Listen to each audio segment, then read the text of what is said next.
कि मैं एक मसीही हूँ और मुझे मसीह, मुझे खुदावंद यीशु मसीह नासरी पर फख्र है। वो स्क्रॉल्स हैं जो गवाही देते हैं, जो चीख चीख कर पुकारते हैं कि बाइबल जो है वो तब्दील नहीं होती।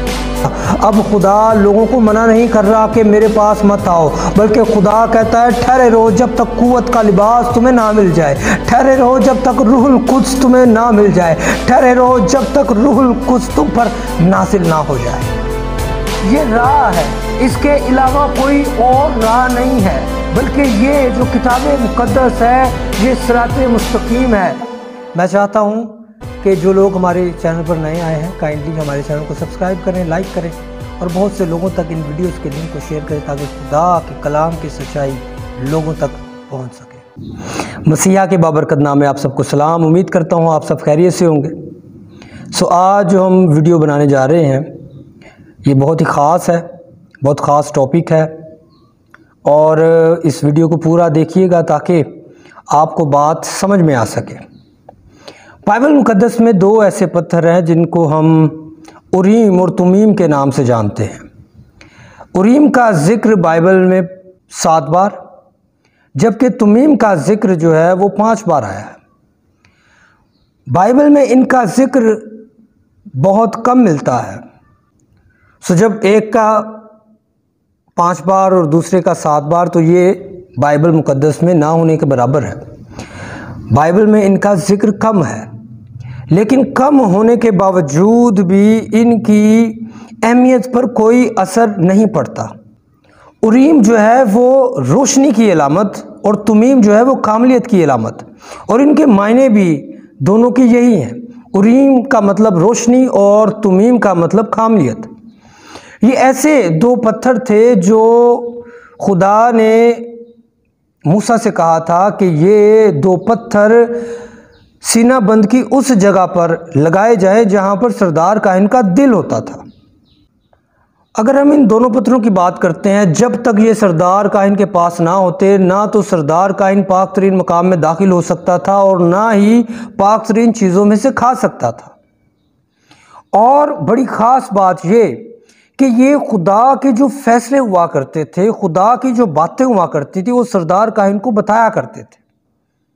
अब ये बोल कर बताते या फिर ये इशारे के साथ उरीम की जो रोशनी थी वो जगमगाने लगती। सो ये दोनों बातें जो है वो पाई जा सकती हैं।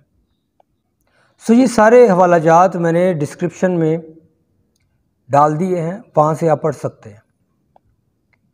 फिर अब बात कर लेते हैं यहूदी रवायात की कि यहूदी रवायात में ये कितनी अहमियत के हामिल थे। यहूदी रवायात के मुताबिक हमें पता चलता है कि ये बहुत ही अहमियत के हामिल थे। वो कैसे? जब हम पर्दे को देखते हैं, वो पाक तरीन मकाम और पाक मकाम को जो पर्दा अलग करता था, वो पर्दा 7 तहों से बना हुआ था। उसे 300 लोग अपने कंधों पर उठा कर ले जाते। इतना भारी, इतना मोटा, इतना बड़ा। तकरीबन कहा जाता है कि 6 इंच से 8 इंच तक वो पर्दा मोटा था और उसके दरमियान में कोई रास्ता नहीं था जाने के लिए, ना साइड से, ना दूसरी साइड से, ना दरमियान में से। सो ये कैसे पॉसिबल था कि एक सरदार काहिन पाक तरीन मकाम में दाखिल होता? तो होता ये कि जब सरदार काहिन के दिल के ऊपर, सीने के ऊपर ये दोनों पत्थर होते तो सरदार काहिन उस पर्दे को चीरता हुआ, उस पर्दे में से निकलता हुआ पाक तरीन मकाम में दाखिल हो जाया करता था। फिर दूसरी रवायत ये है कि जब सरदार काहिन की ज़िंदगी में कोई गुनाह होता और वो पाक तरीन में दाखिल हो जाया करता था तो हमें भी मालूम है कि उसकी मौत हो जाती। तो मौत कैसे होती थी?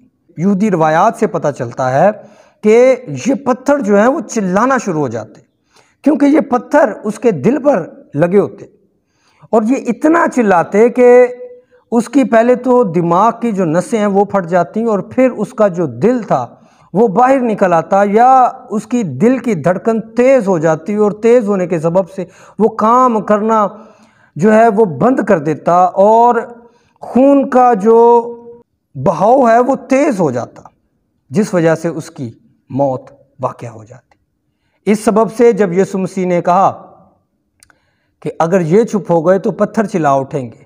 उसके बाद उन्होंने कोई बात, कोई जवाब, कोई सवाल करने की जुर्रत नहीं की, क्योंकि उन्हें मालूम था कि ऐसा पॉसिबल है। उन्हें मालूम था कि अगर पत्थर आज चिल्ला उठे तो क्या हो सकता है। 2 पत्थर जब चिल्लाते हैं तो एक शख्स की मौत हो जाती है, और यहाँ पर तो हज़ारों लाखों पत्थर हैं। अगर वो चिल्ला उठे तो क्या होगा।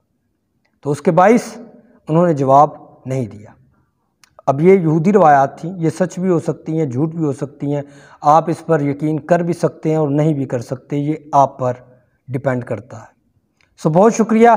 खुदावंद आप सबको बहुत ज़्यादा बरकत दे, और उम्मीद करता हूँ जो लोग हमारे चैनल पर नए आते हैं काइंडली हमारे चैनल को सब्सक्राइब करें, लाइक करें, और इन वीडियोस के लिंक्स को लोगों तक पहुँचाएँ ताकि खुदा का कलाम हम ज़्यादा से ज़्यादा लोगों तक पहुँचा सकें। बहुत शुक्रिया।